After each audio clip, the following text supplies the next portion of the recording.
E hoje chegamos numa parte muito importante do nosso estudo, aonde Jesus ele chama Mateus, que é o evangelista desse estudo sequencial. Como que Mateus teria respondido ao mestre através desse chamado? E depois do chamado em si, ele vai jantar na casa de Mateus, junto com vários ditos pecadores ali. E, ouvindo alguns questionamentos, Jesus profere lições. Você sabe sobre essa parte? Venha conosco no estudo sequencial do Evangelho de Mateus, tratando-se de um vídeo de apenas 15 minutos, onde nós vamos analisar de uma forma rápida, mas também profunda, retirando a essência do Evangelho. E depois, no primeiro comentário, ainda tem um material de apoio que nós vamos deixar para aqueles que queiram se aprofundar um pouco mais. Porque estudar o Evangelho é mergulhar no amor do Cristo. Então, venha conosco. E hoje uma parte muito importante, conforme eu disse no início desse vídeo, aonde o evangelista realmente Mateus é chamado pelo mestre. Nós vemos que já tinham outros discípulos que tinham sido chamados, outros apóstolos em si, porque discípulos haviam vários, esses os principais que depois viriam a se tornar apóstolos. Alguns já tinham sido chamados. E nós vamos trabalhando aqui até nessa questão do chamamento em si. Então vamos lá.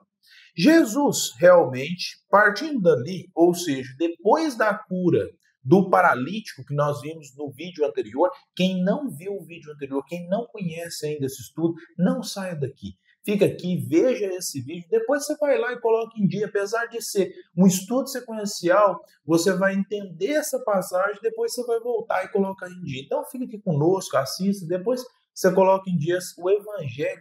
Apesar de nós fazermos um estudo sequencial, você pegar essa parte que você vai entender essa parte completa, porque ele é estudado por versículos e capítulos e cada mensagem deixa um significado único. Então fica aqui conosco. Então, partindo dali, da onde ele operou a cura do paralítico, Jesus viu um homem chamado Mateus. Eles chamavam Mateus de Levi em si, que estava sentado no posto do pagamento das taxas. Disse-lhe: segue-me. O homem levantou-se e o seguiu. E aí nós vamos vendo o quê? Parece ser muito simples quando nós analisamos por essa vertente, né? Mateus, ele era o quê? Um cobrador de impostos. Quem assiste The Chosen vai ver que Mateus, ele é o que mais é trabalhado ali dentro do colégio apostólico, aonde os discípulos, os outros, né, chamados ali pelo mestre para comungar mais pessoalmente ali com ele, não aceitam Mateus de forma alguma. E isso é uma realidade, porque Mateus era colocado como um pecador.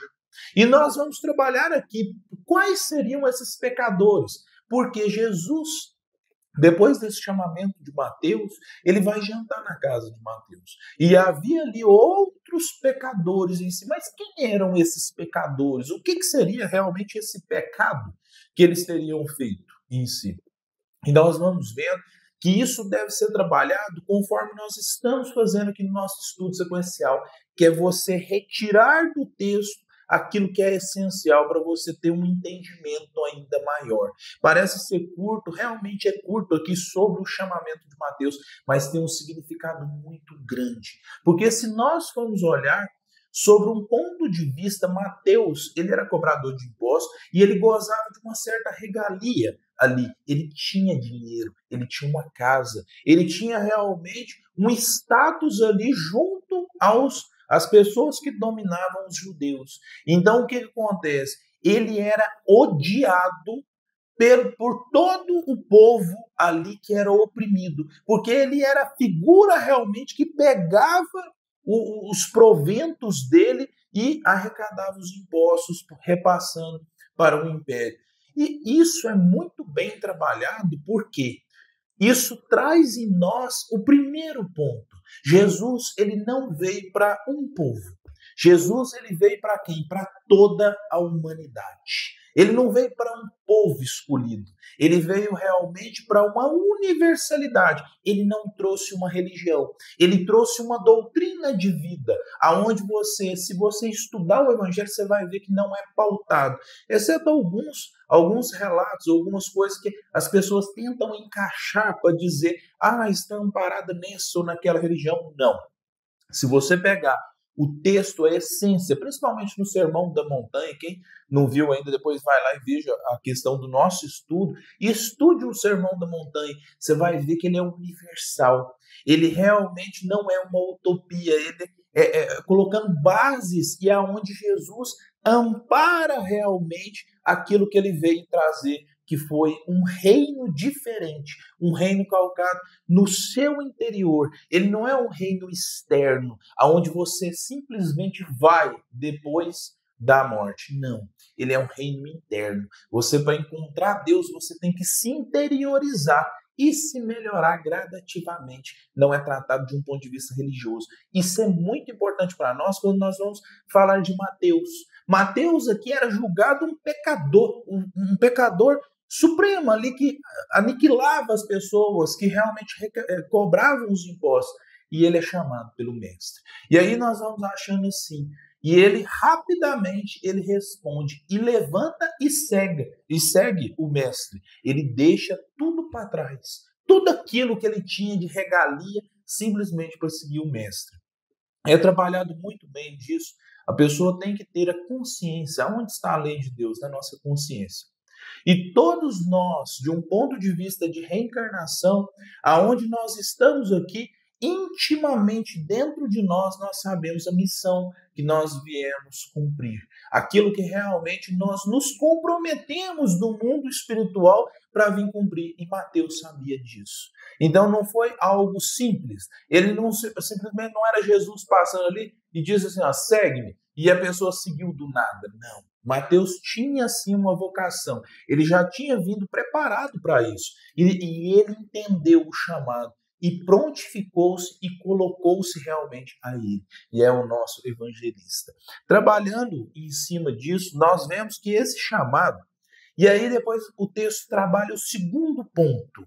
Como Jesus estivesse à mesa na casa desse homem, ou seja, Mateus, numerosos publicanos e pecadores vieram e sentaram-se com ele e seus discípulos.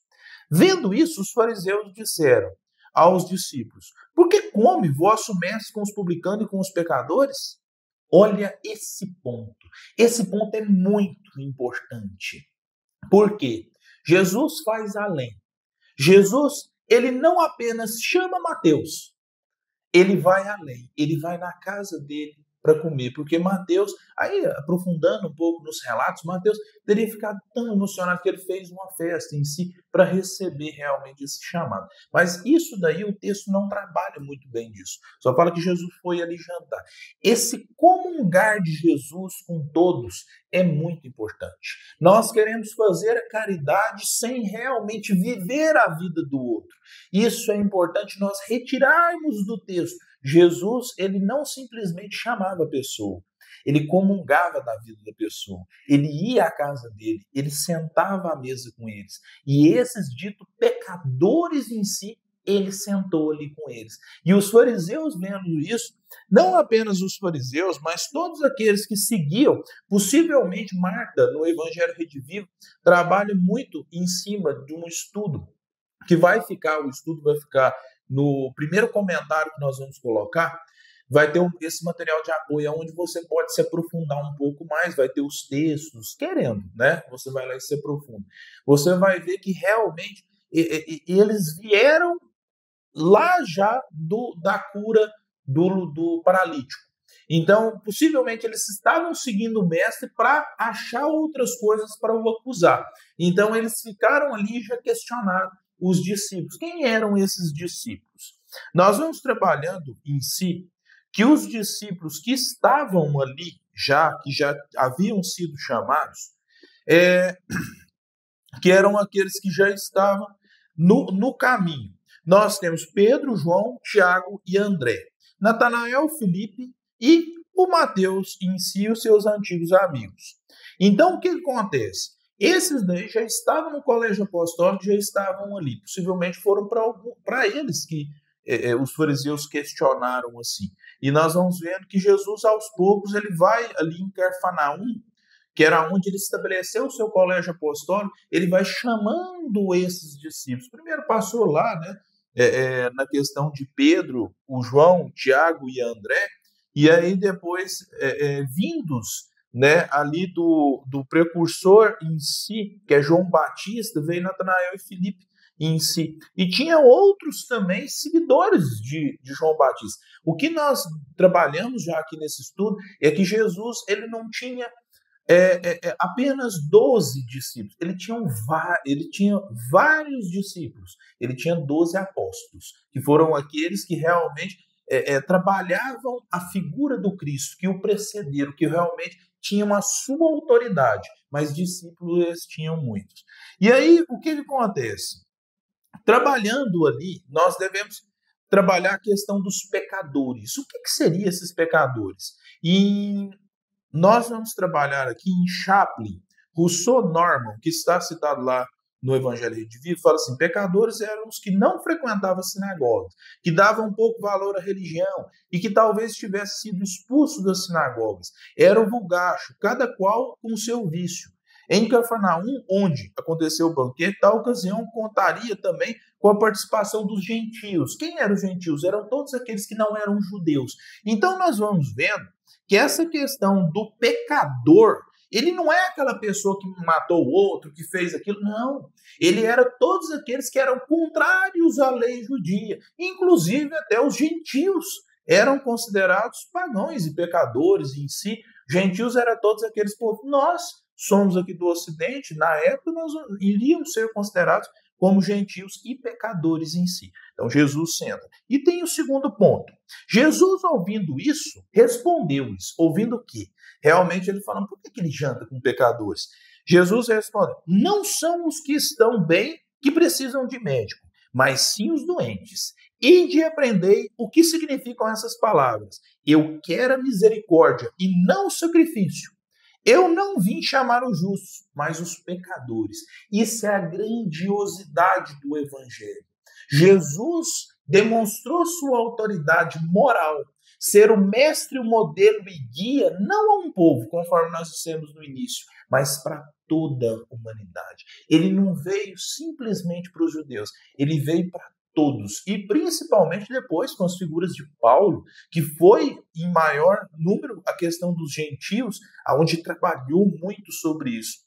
Então, essa passagem, o que nós devemos retirar de essência disso é realmente esse ponto, aonde Jesus ele trabalha todos, inclusive aqueles que eram ditos pecadores, aonde Mateus, que é um dos seus principais seguidores, conforme nós dissemos aqui, é o evangelista desse estudo sequencial, é aquele que seguiu. Ele largou tudo, gente. Ele, num ponto de vista, pensa, ele tinha tudo ao seu alcance de um ponto de vista material, ele não tinha um reconhecimento do seu povo, ele não tinha realmente a dignidade de chegar em algum lugar, as pessoas cuspiam, realmente não o aceitavam, mas ele tinha tudo de um ponto de vista material, e ele larga tudo para ir para o Cristo, porque ele entendia dentro de si que aquele realmente era o chamado. Isso é o amor sublime que ele tem ali por essas questões. Rigonati, no Evangelho dos Humildes, trabalha aqui a seguinte questão. Na época de Jesus, como em todas as épocas, havia os espíritos encarnados sequiosos e famintos de ensinamentos espirituais. Eram todos aqueles que estavam aptos a compreender as lições mais elevadas, possuídos de grande vontade de progredirem e de se regenerarem. Ao ouvirem Jesus, intuitivamente perceberam que ele estava provendo as necessidades de suas almas. E a personalidade de Jesus era como um imã que os atraía irresistivelmente. Ou seja, quando nós analisamos essa passagem, você vê a grandiosidade.